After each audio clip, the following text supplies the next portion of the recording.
Hey everyone, so in this video, I'm going to do a Dracozolt showcase. I think it's a very competitively viable Pokemon, and it's pretty underutilized right now.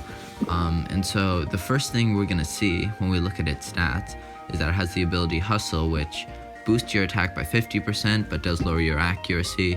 So 100% accurate move will go down to 80%. So it is kind of risky, but it complements the 100 attack, and it really hits super hard.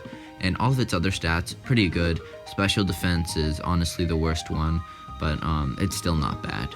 And so it can take a couple hits and can dish out some insane damage, which is only boosted by Bolt Beak, which is its signature move. It's basically the same as Vicious Rend for Dracovish, in that if you attack before the opponent, you're going to be doing double damage, which is just absurd. It's a broken move.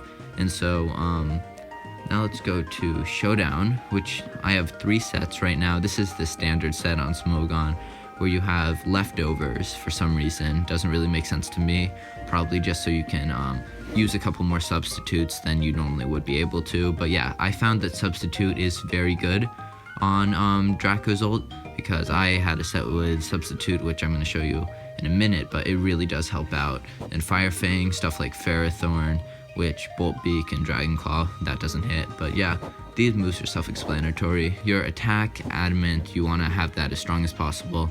A bit surprised that they didn't go with Jolly here, just because Bolt Beak, it'll only really be as strong as you want it to be when you outspeed the opponent. So I don't think this is the best set. Now, I did make a Scarf and Choice Band set, which I'd say if you ran Scarf, then you could have Adamant Nature, and with Band, Jolly Nature, just to make sure you outspeed most things. And this set, I just made it so I'd have another set for this video, but the real reason I wanted to make this video was because of this set that I made. And it utilizes the Blender Policy, which is a new item in Sword and Shield. And what the Blender Policy does is that if you miss a move because of your accuracy, it will raise your speed by 2 stages. It'll double your speed, and it's single use, like Focus Sash, something like that. And this pairs really well with Hustle. I mean, you get the attack boost, but you're at risk of missing a move. But if you miss a move, then your speed is doubled. So it really works out. And so you can use Substitute if you predict a switch, which Dracozolt, it can switch into attacks. I mean, since we have the doubling speed, we can afford to go Adamant Nature. We can afford to just have this much speed.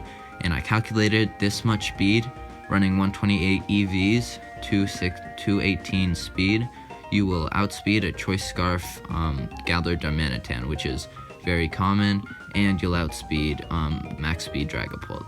So with all that speed and with Bolt Beak, I mean, it really complements. There's really not much to be said about it. I mean, you have to see it in action to really understand how good this set really is. I run Outrage over Dragon Claw. It just hits stupid hard with Hustle.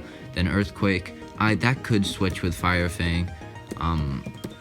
Right now, I just run Earthquake, but honestly, after seeing Fire Fang, Ferrothorn does give this guy some problems. So Earthquake doesn't really hit anything that Bolt Beak or Outrage won't kill.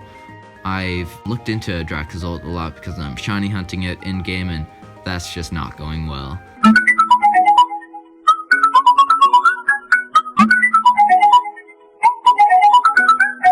Yeah, I'm going to try to show you some battles with this in action, and then I'll see you at the end of the video.